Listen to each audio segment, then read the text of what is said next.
प्रचाराचा धडाका। वॉर्ड क्रमांक 4 मध्ये घरोघरी केले उमेदवारांचे स्वागत। शिवसेना, भाजप, आरपीआय महायुतीच्या थेट नगराध्यक्ष पदाचे उमेदवार सुवर्णा जोशी आणि नगरसेवक पदाचे उमेदवार नितीन सावंत आणि प्राची डेरवणकर यांनी वॉर्ड क्रमांक 4 मध्ये मतदारांच्या घरी जाऊन मतदारांची भेट घेऊन समस्या जाणून घेतल्या आणि त्या सोडवण्यासाठी आम्हाला सहकार्य करा असे आवाहन केले। घरोघरी महिलांनी त्यांचे औक्षण करून स्वागत केले। प्रथम त्यांनी विश्वकर्मा मंदिर आणि हनुमान मंदिर व अकोले गावचे ग्रामदैवत यांचे दर्शन घेऊन प्रचाराला सुरुवात केली। आज वॉर्ड क्रमांक 4 आकुर्ला, भामसामाळा, कोतवाल नगरचा भाग, दोन्ही आमराई असा 4 नंबर प्रभाग। त्या प्रभागात पहिली एक आम्ही संयुक्त नारळ फोडला मागच्या रविवारीच। त्यानंतर एक प्रभाग फेरी झाली होती म्हणून आता 4 नगराध्यक्षांना प्रत्येक वेळी फिरता येणार नाही म्हणून एक आजचे दिवस आम्हाला दिला असल्यामुळे परत एकदा आम्ही आज अकोल्यापासून सुरुवात केली।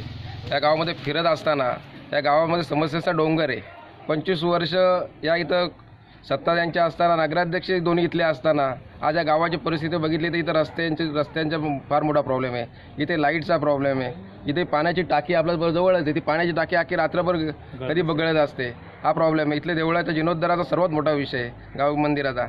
या निवडून 28 तारखेला तर आम्ही सगळे सिने पॅनल म्हणून येऊच। 28 आल्यानंतर तुमच्या सगळ्यांच्या समोर सगळ्यांच्या साक्षीने एक शब्द देईल की पुढच्या त्याच महिन्यात याचा पहिला नारळ फोडायचं काम आम्ही आज प्रभाग क्रमांक 4 म्हणजे आकुर्ले गावामध्ये प्रचार सुरू केलेला आहे। महायुतीचे आम्ही तिन्ही उमेदवार नितीनजी सावंत असतील, प्राचीताई डेरवणकर असतील आणि मी स्वतः महायुतीचे नगराध्यक्ष पदाचे अधिकृत उमेदवार सुवर्णा केतन जोशी या गावात आल्यानंतर इतकं उत्स्फूर्त आणि इतकं छान आमचं स्वागत झालंय। प्रत्येक घरातून आमची आरती, हळदी कुंकू ते प्रचार न करता आशीर्वाद घेण्यासाठी आणि यांच्या सगळ्या ज्या समस्या आहेत त्या जाणून घेण्यासाठी, त्या समस्या आम्ही सोडवणार आहोत। त्यासाठीच आम्ही प्रचाराच्या माध्यमातून घराघरात फिरतो आहोत। ते रस्ते, लाईट, त्याच्यानंतर गटारांचे प्रॉब्लेम, हे जे छोटे छोटे त्यांचे त्रास आहे त्यांना, त्याच्यासाठी त्यांनी मागणी केलेली आहे, ते आम्ही नक्कीच पूर्ण करण्याचा प्रयत्न करू।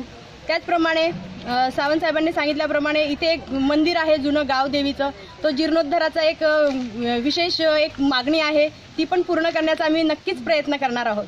Bureau report, Raigad mirror.